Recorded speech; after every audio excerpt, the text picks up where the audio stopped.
મહત્વના સમાચાર આખરે નૈઋત્યનું ચોમાસું કેરળમાં પહોંચી ગયું છે। કેરળમાં ચોમાસાનું આગમન થયું છે।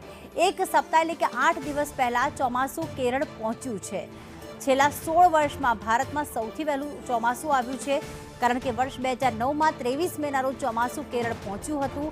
2009 અને 2001માં ચોમાસું આટલું વહેલું પહોંચ્યું હતું। બાકી કેરળમાં ચોમાસું મોટાભાગે 1 જૂનની આસપાસ પહોંચતું હોય છે। કેરળના મોટાભાગના વિસ્તારોમાં હવે ચોમાસાની શરૂઆત થતાં જ વરસાદ વરસી રહ્યો છે। સામાન્ય રીતે અહીંયા 1 જૂનની આસપાસ ચોમાસું પહોંચતું હોય છે, પરંતુ 2025માં એક્ઝેક્ટ 16 વર્ષ બાદ 2009માં 23 મેના રોજ અને 2025માં 24 મેના રોજ ચોમાસું પહોંચ્યું છે। હવે ગ્રાફિક્સના માધ્યમથી અમે બતાવી રહ્યા છીએ કે કયા વર્ષમાં કઈ તારીખે ચોમાસું જે છે તે પ્રવેશ્યું હતું। વર્ષ 2009માં 23 મેના દિવસે, 2010માં 31 મે, જ્યારે 2011માં 29 મેના દિવસે ચોમાસું પહોંચ્યું હતું। જ્યારે 2025ની વાત કરીએ તો 24 મેના દિવસે હવે આ ચોમાસું, નૈઋત્યનું ચોમાસું એટલે કે આજથી બેસી ગયું છે। મોટાભાગના વિસ્તારોમાં વરસાદ વરસી રહ્યો છે।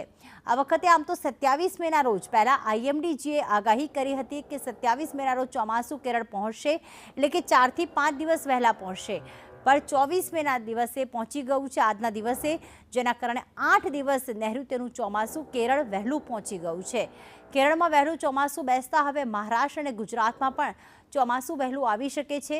સામાન્ય રીતે મહારાષ્ટ્ર અને ગુજરાતમાં 15 જૂનની આસપાસ ચોમાસું બેસતું હોય છે, પણ હવે 8 દિવસ પહેલાં એટલે લગભગ એવું થઈ શકે કે ગુજરાતમાં પણ 7 થી 10 જૂનની વચ્ચે ચોમાસું પ્રવેશ કરી શકે છે। મહારાષ્ટ્રમાં પણ આ રીતનું થઈ શકે છે।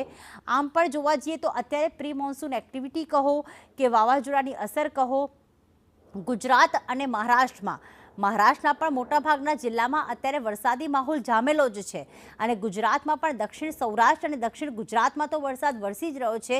માત્ર મધ્ય ગુજરાતમાં અત્યારે ગરમીનો અનુભવ થઈ રહ્યો છે। બાકી નૈઋત્યનું ચોમાસું મહારાષ્ટ્ર ગુજરાતમાં પણ વહેલું પ્રવેશી શકે।